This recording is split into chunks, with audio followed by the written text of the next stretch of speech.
L'oméprazole, un nom qu'on a sûrement déjà entendu. Mais est-ce qu'on sait vraiment ce qui se passe quand on l'utilise? Allez, aujourd'hui, on plonge ensemble dans la documentation médicale officielle de l'oméprazole GT pour démystifier tout ça. Voilà, on a cette petite fiole avec une poudre à l'intérieur. La question est toute simple, mais la réponse est fascinante. Qu'est-ce qu'elle fait concrètement une fois dans notre corps? C'est justement ce qu'on va voir en regardant de plus près la notice officielle de cette version intraveineuse. Alors entrons dans le vif du sujet, pour bien commencer la base de la base.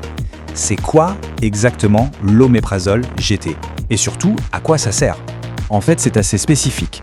Il s'agit d'une poudre qu'on utilise pour une perfusion intraveineuse, donc directement dans les veines.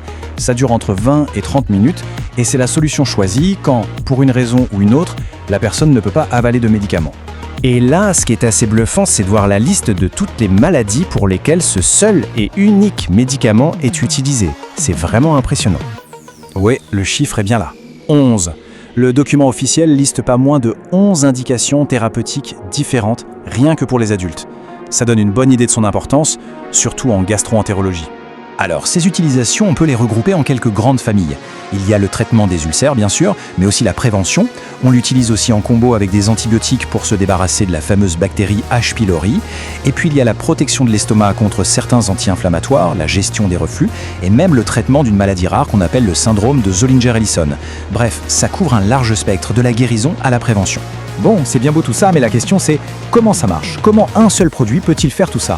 Eh bien, tout s'explique par son mécanisme d'action très spécifique. L'oméprazole fait partie de ce qu'on appelle la famille des inhibiteurs de la pompe à protons. On dit aussi IPP, c'est plus court. Et comme leur nom l'indique, leur boulot c'est d'inhiber. Ils vont carrément mettre en pause la machine qui fabrique l'acide dans l'estomac. Imaginez un peu le processus. D'abord, le médicament doit être activé. Et ça se passe pile au bon endroit, dans l'environnement superacide des cellules de l'estomac. Une fois actif, il va repérer une enzyme bien précise, la fameuse pompe à protons. C'est elle, la responsable de la dernière étape de la fabrication de l'acide. Et là, l'oméprazole ne fait pas les choses à moitié. Il la bloque de manière irréversible. C'est comme s'il fermait le robinet à acide à double tour, et ça marche que l'estomac soit au repos ou en pleine digestion. Évidemment, qui dit médicament efficace, dit aussi qu'il faut regarder l'autre côté de la médaille, les risques et les effets secondaires. C'est indispensable pour avoir une vue d'ensemble. Le document est très clair là-dessus, il classe les effets indésirables par fréquence. Les plus courants, ceux qui touchent entre 1 et 10% des gens, sont souvent des maux de tête ou des soucis digestifs, comme des douleurs au ventre, de la constipation, de la diarrhée, des choses assez classiques. Ensuite, on a les effets peu fréquents, comme des vertiges ou des insomnies, et enfin les effets rares, qui sont beaucoup plus rares. Un autre point super important, ce sont les interactions, parce que la façon dont notre corps traite l'oméprazole peut influencer l'efficacité d'autres médicaments. Par exemple, il peut diminuer l'action du clopidogrel, un antiplaquettaire, ou à l'inverse, il peut augmenter la concentration d'autres médicaments comme la digoxine ou le tacrolimus. C'est vraiment quelque chose à surveiller de près. Et puis, il y a les avertissements pour une utilisation sur le long terme. C'est un aspect crucial.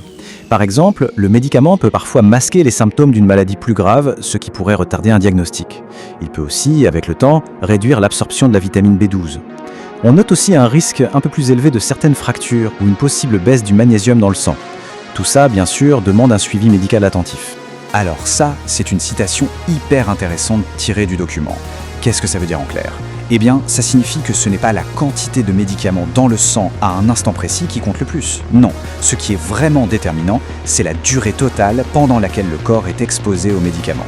C'est la constance qui paie, pas juste le pic d'intensité. C'est une nuance super importante. Donc, pour résumer, on a affaire à une thérapie puissante, très ciblée. L'oméprazole GT, c'est vraiment une alternative essentielle quand les médicaments par voie orale ne sont tout simplement pas possibles. Et tout ça nous amène à une dernière question, une question de fond en fait. On a là un outil très puissant pour gérer l'acidité, mais comment, pour chaque personne, trouver le parfait équilibre entre les bénéfices attendus et les risques potentiels? C'est tout l'art de la médecine.